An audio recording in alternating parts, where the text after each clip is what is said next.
G'day and thanks for watching this video on the PicaxeProtoPlatform.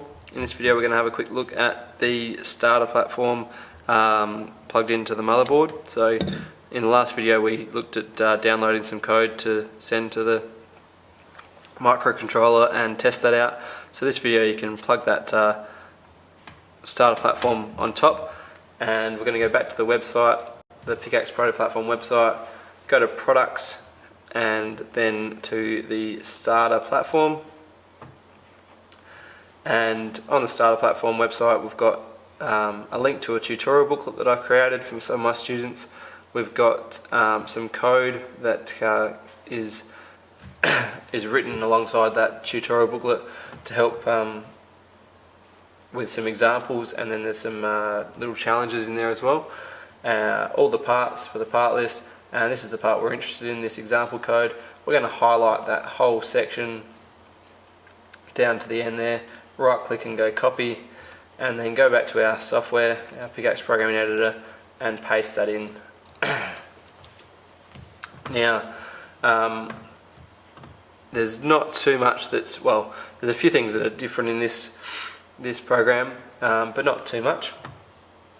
The first thing is that I've relabeled each of these P1 to P20.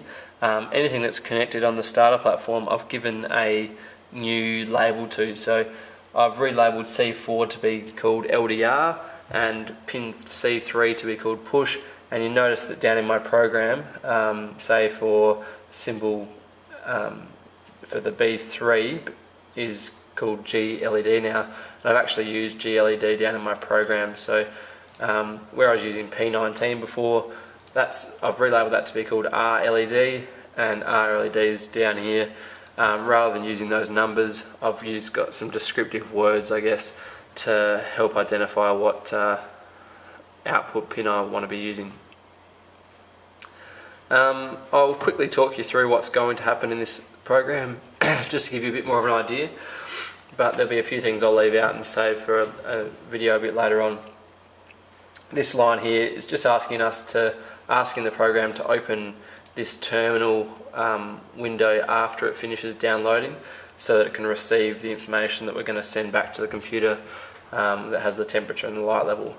Under the main label here, it's saying if the push button's on, then go to trial, which is down here to do this test, or if the push button's off, which means it's not being pushed, then go back to main. So it's going to keep on looping here until the push button's been pushed, and then it's going to jump down to the trial. The green light's going to come on for a second, half a second, then go off for half a second, followed by the yellow, then the red. Then down the bottom here, we've just got some read ADCs, so read analog to digital conversions, and I'll talk about them a bit later on. But to use the particular temperature sensor that we're using, I had to use a fixed voltage reference of 2.048 volts, which is a bit more of an advanced feature that isn't really a beginner level. But if you wanted to use a temperature sensor, you would just highlight this whole chunk of code here, and you can use the temperature sensor using that chunk of code. This one's for reading the value of the LDR, so the amount of light, and down the bottom it's sending the text, and it's going to send the actual words here, light level equals, and then the value, then room temperature equals, and the value, and then make a little sound at the end to say that it's sent that information. So we'll press program, and that's downloading the code to my Pickaxe chip.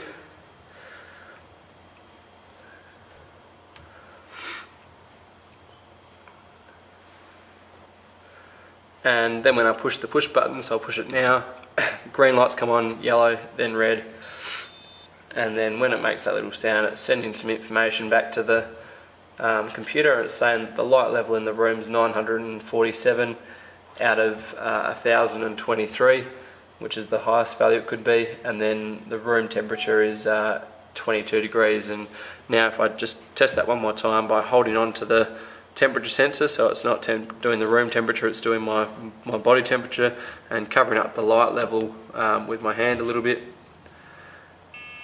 When it's done that reading a second time, saying the room temperature is 26, just because I was holding on to it, and the light level has gone down to 690. So you can see how that information we can see all of the components working in this example, and also get a sample of how the Picaxe microcontroller can communicate with the computer via that COM port, which can lead to some pretty cool things. So thanks for watching this video, and in the next video we're going to have a bit of a look at, the next couple of videos, sorry, we're going to have a bit of a look at the Proto platform with the breadboard on it, and do some examples just using that board rather than this pre-made starter platform.